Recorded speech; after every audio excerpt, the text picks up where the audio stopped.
네, 안녕하세요. 저는 현재 카이스트 부설 영재학교 화학생물학부에서 근무하고 있는 오은율이라고 합니다. 오늘 발표해 드릴 주제는 DNA 바코드가 인캡슐레이션된 PAGA 나노 입자를 세포와 조직에 전달을 하였을 때 그들의 세포에서는 서브셀러 디스트리뷰션이 어떻게 되고 인비보상에서는 이뮨셀 타겟팅이 어떻게 되는지에 대해서 조사하는 연구에 대해 좀 자세하게 설명해 드리도록 하겠습니다. 네. 우선 내용을 구체적으로 설명해 드리기 전에 제가 현재 진행하고 있는 연구에 대해서 간략하게 설명해 드리도록 하겠습니다. 저의 큰 연구의 카테고리는 나노 입자의 약물과 유전자를 인캡슐레이션 한 후에 그다음에 캔서 튜머를 어느 정도 치료할 수 있는지 가장 조건이 좋은 나노 입자를 디자인하는 것입니다. 그중에 이제 non viral 머테리얼과 바이럴 머테리얼 두 가지를 사용해서 지금 연구를 진행하고 있습니다. 첫 번째 non viral 머테리얼은 PLCA와 골드 나노 입자를 좀 대표적으로 사용하고 있고요. 나노 입자 관련된 거는 모두 다 합성이 가능합니다. 네, 이때 non viral 머테리얼을 사용해서 진행을 할 때에는 우리가 보통 나노 입자를 사용할 때 방해자라고 생각하는 이뮨셀 중에서도 매크로페이지가 있는데 오히려 제 연구에서는 매크로페이지를 매개자로 이용해서 오히려 주변에 매크로페이지 주변에 있는 튜머셀로 드럭이나 유전자를 더 잘 전달할 수 있는 방법은 없을까? 그 조건은 무엇인지에 대해서 연구하는 것에 대해서 초점을 맞추고 있습니다. 이때에는 제가 이제 개발한 나노세드라는 기술과 멀티플렉스드 이미징 테크놀로지를 접목해서 사용을 하고 있습니다. 그 다음에 바이럴 벡터가 사실은 나노 입자에 비해서 몇 배 정도 월등히 유전자를 전달하는 데에는 가장 좋은 벡터이지만 안전상의 문제로 사실은 상용화가 되었음에도 불구하고 이제 부작용이 대두가 되고 있습니다. 그리고 단가가 사실은 너무 비싸죠. 이래서 단가를 좀 낮추기 위해서 바이러스 생산량을 높이는 방법에 대해서도 연구를 하고 있습니다. 그중에는 호스트 셀에서 바이러스를 리플리케이션 하거나 패키징 하는 데에 작용하는 주요 단백질은 무엇인지 찾고 그 단백질을 과발현하거나 아니면 아예 서프레션 시키는 스테이블 셀 라인을 이제 개발하는 연구를 진행을 하고 있습니다. 그리고 이들의 안전성이 과연 그들의 세포에 인펙션 되었을 때 어떠한 차이가 있는지에 대해서도 이제 확실하게 TEM으로 보기 위해서 어, 바이러스 유전자만 특별하게 염색하는 방법에 대해서도 이제 개발을 진행하고 있습니다. 그래서 오늘은 제가 이제 첫 번째 연구 주제인 매크로페이지를 매개자로 사용해서 유전자를 전달하는 그런 연구에 대해서 설명을 해드리기로 하겠습니다. 제가 이 연구를 시작하게 된 배경은 다음과 같습니다. 이제 처음 대학원에 입학을 하여서 나노 입자를 합성하고 전달을 하는데 사실 처리해준 양에 비해서 아주 적은 양만이 타겟 조직에 전달된다는 것을 확인을 하였습니다. 그래서 첫 번째 원인으로 밝혀진 것은 혈액에 있는 수많은 단백질이 나노 입자가 노출되면 아주 짧은 시간에 일렉트로스테릭 인터랙션에 의해서 아주 두꺼운 프로테인 코로나를 형성한다는 것입니다. 이 프로테인 코로나의 두께는 사실은 서페이스 케미스트리에 따라서 달라질 수 있습니다. 그리고 이 프로테인 코로나의 종류를 보면 알부민이 가장 많고요. 그다음에 글로불린이 차지를 하고 있습니다. 그런데 여러분께서도 보시면 아시겠지만 이러한 이 종류의 프로틴이 나노 입자에 붙게 된다 그러면 이뮨셀이 가장 잘 디텍션을 할 수가 있습니다. 그래서 우리 몸에 뭐 헤파틱 클리어런스나 아니면 뭐 피시스나 유린으로 인해서 빠져나올 수밖에 없는 이제 구조입니다. 그래서 그다음에 이 문제점을 하나를 인식을 하게 됐고요. 그래서 이렇게 매크로페이지, 이뮨셀 중에서도 매크로페이지가 가장 잘 먹고 없앤다는 그러한 이제 포인트를 하나를 짚게 됩니다. 그래서 저희 연구실에서 하나를 생각을 했습니다. 그럼 두 가지 마우스를 이제 선정을 해서 매크로페이지를 선택적으로 제거할 수 있는 클론드로네이트 약물을 처리해서 매크로페이지를 없애버렸습니다.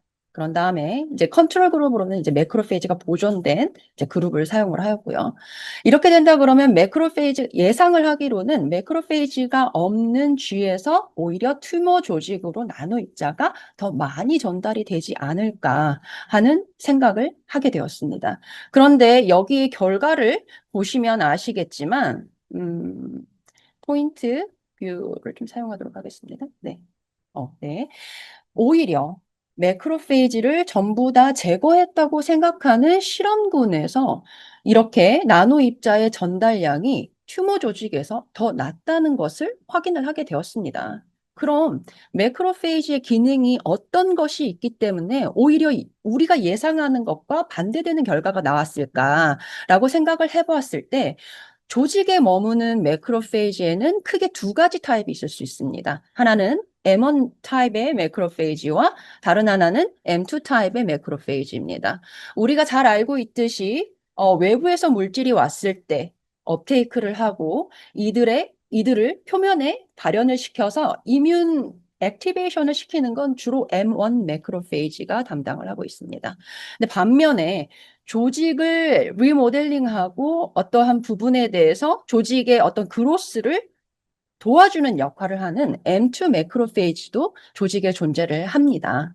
이때 이 앞선 실험 결과에 영향을 미치는 게 혹시 M2이고 우리가 이들의 기능을 조금만 더 잘 이용을 한다면 오히려 더 나노 유전자를 포함한 나노 입자를 전달하는 데에 오히려 저희의 긍정적인 효과를 일으키지 않을까 이제 이런 생각을 해서 첫 번째 실험을 진행을 하게 됩니다. 이때에는 오히려 이제 매크로페이지가 먹을 수밖에 없다 그러면 엑소사이토시스라는 생물학적 메커니즘을 통해서 더 잘 엑소사이토시스가 되게 해서 방출이 되게 해서 그 주변에 있는 나노 입자에게 재배치가 될 수 있게 한번 해보자. 근데 어떠한 조건이 가장 엑소사이토시스가 잘 되는지 일단 살펴보는 실험을 먼저 진행을 하게 되었습니다. 그래서 세 가지 사이즈의 나노 입자를 합성을 하였고요. 이 모양은 모두 구형입니다. 그런 다음 네 가지 종류 케미스트리를 가지고 서페이스를 모디피케이션 하게 됩니다. 하나는 네거티브를 위해서 사이트레이트고 뉴트럴을 위해서는 시스테인을 사용하였고요. 그다음 파지티브를 위해서는 시스테아민을 사용하게 되었습니다. 그런 다음에 보통 프로테인 코로나를 형성을 덜 하기 위해서 우리가 PEG 몰레큘을 사용해서 패길레이션을 진행하는데 그래서 나머지는 이 패길레이트된 나노 입자를 사용을 하게 됩니다. 그리고 인비보 시스템을 미믹하기 위해서 저희는 이제 세럼 코팅을 먼저 한 다음에 매크로페이지에 업테이크를 시키고 그다음에 나노 입자가 포함되지 않는 새로운 메디아로 바꿔준 다음에 한 48시간까지 엑소사이토시스 되는 비율을 조사를 하게 됩니다. Y축을 보시면 세포에 이 골드 나노 입자가 남아있는 양을 확인을 하실 수가 있습니다. 이렇게 보시면 근데 여기에 기울기의 차이가 얼마나 세포에 많이 남아있는지를 이제 확인을 할 수 있는데요. 여기에서의 결론은 사이즈에 관계없이 패길레이트된 나노 입자가 가장 잘 세포 밖으로 엑소사이토시스가 되더라라는 것을 확인을 하게 됩니다. 그래서 다음 실험으로는 그러면은 크기에 관계가 없다면 혹시 모양은 영향을 미치지 않을까 이렇게 생각을 합니다. 그래서 앞선 데이터에서는 매크로페이지에서만 조사를 하였다면 두 번째에서는 매크로페이지와 포티1이라는 브레스트 캔서 셀까지 추가를 해서 더 살펴보게 됩니다. 근데 이때에 조금 놀라운 결과를 확인을 할 수가 있었습니다. 모두 다 이 세 가지 모양을 가지고 있는 나노이자 패길레이션은 공통적으로 하고 이제 세포에 처리를 하였는데 오히려 1대 7의 비율을 가지는 나노 입자가 튜머 셀에서는 오래도록 머물러 있는 것을 확인할 수 있었고요. 매크로페이지에서는 빠르게 빠져나오는 것을 확인을 할 수가 있었습니다.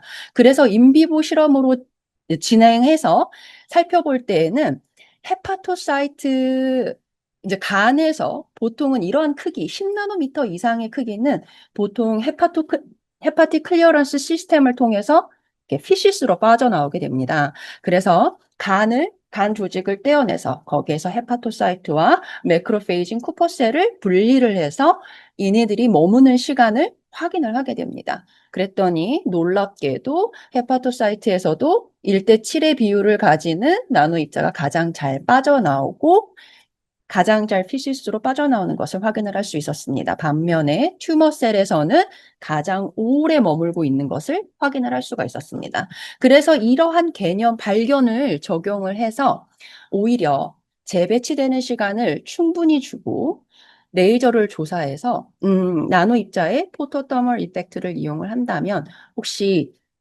튜머셀의 그로스를 좀 늦출 수 있지 않을까 해서 이러한 실험을 계획을 하게 됩니다. 그래서 우리가 보통 나노 입자를 처리하고 트리트먼트 할 때에는 나노 입자를 주입하고 24시간 후에 레이저를 쪼거나 아니면은 다른 실험들을 진행을 하게 되는데요. 여기서는 컨트롤 그룹으로 하루 정도 24시간 동안 나노 입자에 노출하고 레이저를 쪼여준 그룹과 그 다음에 나노 입자를 주입하고 7일 정도 재배치되는 시간을 준 후에 레이저를 조사하였을 때의 튜머 조직의 크기를 이제 조사를 하게 됩니다. 그랬더니 조금 놀랍게도 7일 정도 재배치할 수 있는 시간을 준 그룹이 훨씬 더 튜머 그로스가 제한이 된다는 것을 확인을 할 수가 있었습니다. 그래서 이제 여기까지는 매크로페이지가 확실히 매개자로서 충분히 역할을 할 수 있구나라는 것을 이제 확인을 하게 됩니다. 그리고 다음 실험으로 넘어가게 되는데요. 이제 이 실험에서는 PAJ 나노 입자는 FDA에 이미 승인된 물질이기 때문에 클리니컬 트랜슬레이션을 하기에 가장 적합한 물질이라고 생각을 이제 해서 극나노 입자에서 PAJ 나노 입자로 바꾸게 됩니다. 이제 그런 다음에 DNA 바코드를 나노 입자 내부에 인캡슐레이션을 하게 되고요. 그 다음에 서페이스를 한 3가지 정도의 물질로 변형을 하게 됩니다. 그랬을 때 조직에 노출이 된 나노 입자가 이뮨셀에 어떻게 선호도가 다른지에 대해서 조사를 하게 됩니다. 그때 저희는 DNA 바코드를 이용한 이유는 사실은 하루에도 수백 개, 수십 가지의 나노 입자가 개발이 되고 있습니다. 근데 이거를 하나하나 테스트하기에는 너무나 사실 시간이 많이 걸립니다. 그래서 한꺼번에 나노 입자, 예를 들어 뭐 20개 아니면은 50개 정도의 나노 입자를 한꺼번에 디텍션 할 수 있다 그러면 얼마나 좋을까? 이제 이런 생각을 하게 됩니다. 그게 가장 시간을 세이브할 수 있을 테니까요. 그럴 때 각각의 나노 입자를 대표할 수 있는 방법이 없을까? 특정할 수 있는 방법이 없을까? 이런 생각을 하게 됩니다. 왜냐하면 저희가 보통 형광현미경으로 나노 입자를 보게 된다 그러면은 채널이 4개밖에 없기 때문에 한 번에 디텍션 할 수 있는 형광은 4종류에 한정이 되어 있습니다. 이제 이제 그러한 환경도 좀 극복을 하고 싶었고요. 그 다음에 이제 여러 가지 나노 입자를 동시에 측정할 수 있을 때 DNA 바코드가 이제 서열만 바꾸면 되기 때문에 적합하지 않을까 이렇게 생각해서 안쪽에는 DNA 바코드를 인캡슐레이션 하게 되고요. 밖에서는 다른 리피드 PEG를 통해서 덱스트란, 그 다음에 폴릭 엑시드, 폴레이트, 그 다음에 하나 더 덱스트란, 폴릭 엑시드, 그 다음에 그냥 PEG로 하게 됩니다. 그런 다음에 이제 또 내부에 DNA 바코드를 좀 응축시켜서 100나노미터 이하의 나노 입자를 합성을 하고 싶었습니다. 이제 그래야지만이 패시브 타겟팅의 메커니즘을 이용해서 조금 더 튜머 티슈로 잘 들어갈 수 있을 것이라고 생각을 했기 때문입니다. 그래서 이 DNA 바코드를 응축하기 위해서 저희가 3가지의 캣 아이오닉 리피드를 사용을 하게 됩니다. 이때 이 3종류의 캣 아이오닉 리피드를 선정하게 된 이유는요. 다른 논문들을 찾아보면 이 3가지 캣 아이오닉 리피드가 나노 입자 내부에 존재를 하지만 세포의 각각의 선호도가 다르다는 것을 알게 됩니다. G0C14는 매크로페이지라고 알려져 있고요. 7C1은 엔도토리얼 셀이라고 알려져 있고 C12200는 헤파토사이트에 가장 선호도가 있는 것으로 알려져 있습니다.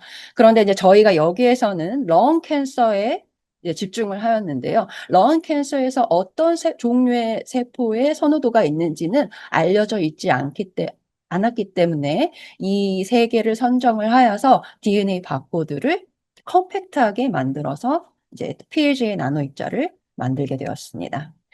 그래서 100나노미터 이하인 것을 이제 확인을 하였고요. 그 다음에 네거티브 차지를 모두 다 띄고 있는 것을 확인하였습니다. 이제 그런 다음에 이게 토탈에서 21가지의 나노 입자입니다. 그래서 21가지를 사실은 칵테일을 만들어서 전달을 하려고 하니까 스티키 GA 하려면은 보통 200 마이크로리터로 농축을 시켜야 되는데 굉장히 스티키해지는 것을 확인을 할 수가 있었습니다. 그래서 한 번에 전달을 했으면 좋았겠지만 이제 실험의 조건상 저희가 대표적으로 매크로페이지에 좀 치우쳐져 있는 그 나노 입자의 조건과 그다음에 튜머셀에 좀 치우쳐져 있는 튜머셀이 치우쳐져 있는 나노 입자의 조건을 좀 선별을 해서 한 3가지 정도로 선별을 해서 칵테일을 만들어서 전달을 우선 해보자. 이렇게 결론이 나서 이제 얘네들의 어비디티를 조사를 하게 됩니다.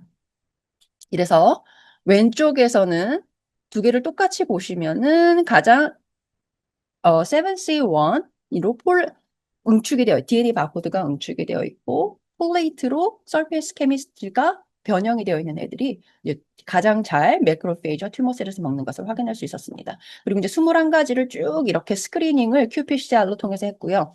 이제 그들의 비율을 조사를 해서 지제로 C14으로 DNA 바코드가 응축이 되어 있고 패길레이티드 된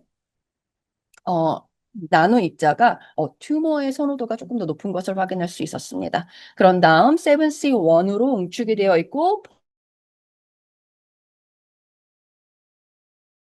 로 코팅이 되어 있고 C12-200로 코팅이 되어 있는 변형이 되어 있는 나노 입자가 매크로페이지에 가장 선호도가 있는 것을 확인을 해서 저희가 대표적으로 이 3개의 나노 입자를 어, 선정을 해서 칵테일을 만들어서 조직에 인젝션을 하게 됩니다.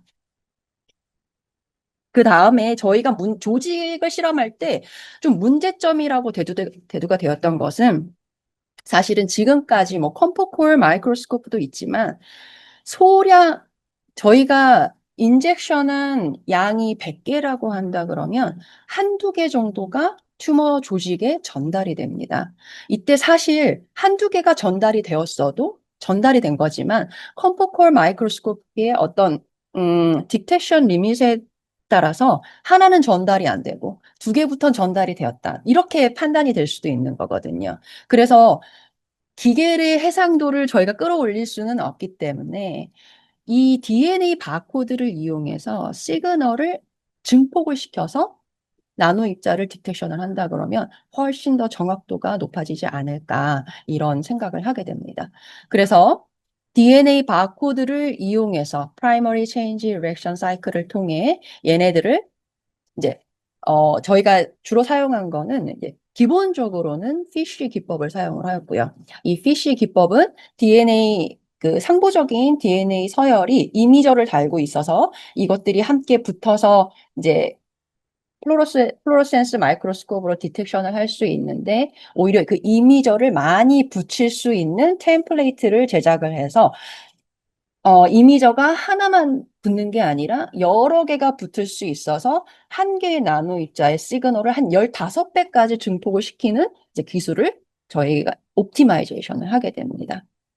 이거는 미국에 있는 팽융 그룹이 세이버 기술을 개발한 거고 저희가 이제 이거를 응용을 하게 됩니다. 네, 그래서 15배까지 확장이 앰플리피케이션이 되는 것을 이제 확인을 해서 이 실험을 진행을 하게 됩니다. 그래서 인비트로 상에서는 이러한 나노 입자 칵테일을 처리를 하였을 때 subcellular organization이 어떻게 변화가 있는지에 대해서 살펴보았습니다. 그리고 이 처리해준 환경은 매크로페이지와 튜머셀이 코컬처된 환경입니다. 그다음에 인비보 상에서는 저희가 subcellular distribution을 보기는 조금 어렵다고 판단을 했고요. 그다음에 여러 가지 항체를 이용해서 이뮨셀에 어떻게 타겟팅이 되는지에 대해서 확인을 하게 됩니다.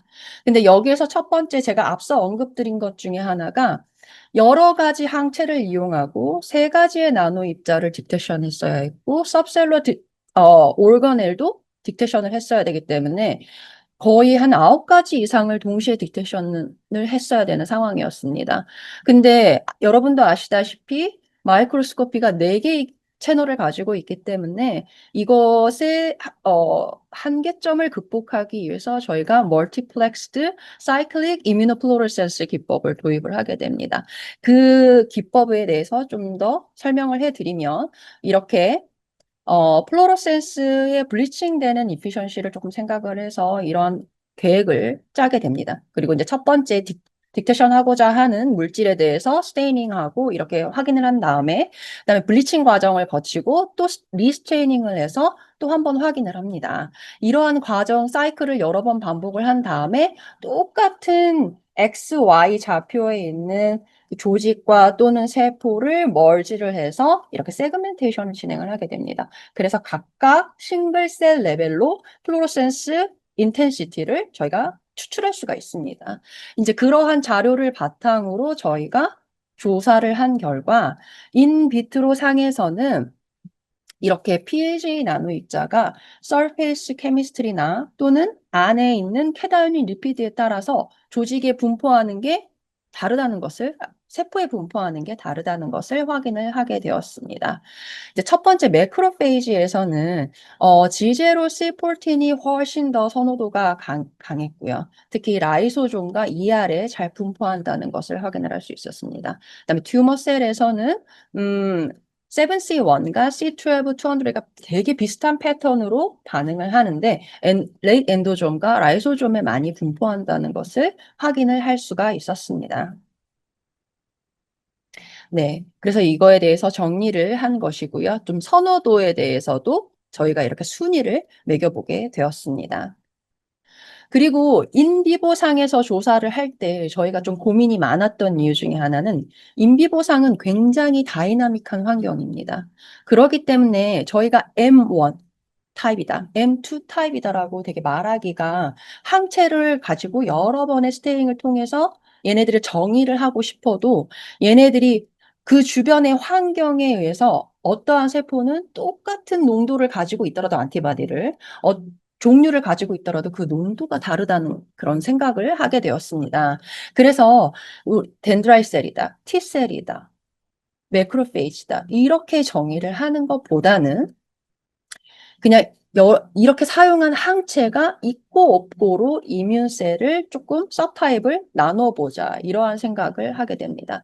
그리고 이제 앞선 실험에 의해서 저희가 이제 매크로페이지가 메디에이터로 사용할 수 있는 좋은 매개체라는 것을 확인을 하였기 때문에 여기에서는 이뮨셀만 포커스를 하게 됩니다. 그래서 모든 이뮨셀은 CD45라는 안티바디를 가지고 있습니다. 그래서 첫 번째로 그 세포를 분리를 해서 튜머셀의 튜머 리전에 있는 것과 그렇지 않은 것을 분리를 합니다. 그래서 또 그 분리된 중에서도 저희가 CD206, CD11C, 아르지네이트 1을 가지고도 세부적으로 분할을 해서 이렇게 8개의 섭그룹을 만들게 됩니다. 그래서 이제 보시면은 G0 C14으로 인캡슐레이션 응축이 되어 있고 DNA 바코드가 패길레이션된 나노 입자는 이렇게 CD11C와 아르지네이트 1이 없고 CD45와 CD206만 가지고 있는 이뮨셀에만 많이 업테이크 된다는 것을 확인을 할 수가 있었습니다. 반면에 7C1과 C12-200 캐다이온 리피드로 인캡슐레이션이 되어 있고 폴레이트와 덱스트란으로 서페이스 케미스트리가 변형이 되어 있는 나노 입자 같은 경우에는 이 4가지 안티바디들이 모두 다 있는 이뮨셀에 많이 업테이크 된다는 것을 저희가 확인을 할 수가 있었습니다. 그래서 마지막 결론을 말씀드리면 저희가 이제 소량의 전달된 나노 입자도 시그널 앰플리피케이션 방법을 통해서 정확하게 딕테이션이 가능하다. 이제 이러한 방법을 고안하게 되었고요. 그 다음에 4 채널을 가지고 있는 플로로센스 마이크로스코피 의 한계를 뛰어넘기 위해서 멀티플렉스드 사이클릭 이뮤노플로로센스 기법도 접목이 가능하다. 이러한 가능성을 제시를 하게 됩니다. 그런 다음 저희가 합성한 PAG 나노타입의 서타입에 따라서 서브셀러 로컬라이제이션이 분명한 차이를 보인다. 그래서 이게 혹시 테라피릭 이펙트에도 연관이 있을 수 있다. 또는 우리가 실제로 어떠한 질병을 타겟팅하고 싶을 때 그 질병에 적합한 서브셀러 로컬라이제이션의 나노 입자를 전달을 하고 싶다, 약물을 전달하고 싶다 했을 경우에는 이러이러한 조건을 가진 나노 입자가 가장 베스트다라고 제안을 할 수 있을 것 같습니다. 그 다음에 또 LNP에 저희가 나눈 PLJ 나노 입자의 컴포지션에 따라서 이뮨셀의 선호도가 다르기 때문에 그 특정 조직이 가지고 있는 이뮨셀의 분포, 서브타입을 조사를 한 다음 나노 입자의 조건을 옵티마이제이션해서 전달을 한다 그러면 훨씬 테라피릭 이펙트가 높아질 수 있을 것이다 라는 것을 보여주는 연구가 되겠습니다. 저의 발표는 여기까지입니다. 그리고 이 연구는 이제 저는 하버드 메디컬 스쿨에 어필리에이션 되어 있는 MGH Center for System Biology에서 랄프 와이즐러와 마이즐 밀러의 PI를 지도를 받았고요. 현재 여기에서는 부경대학교 강민석 교수님과 부산대학교 한동호 교수님과 함께 콜라보레이션을 진행하면서 연구를 진행을 하고 있습니다. 들어주셔서 감사합니다.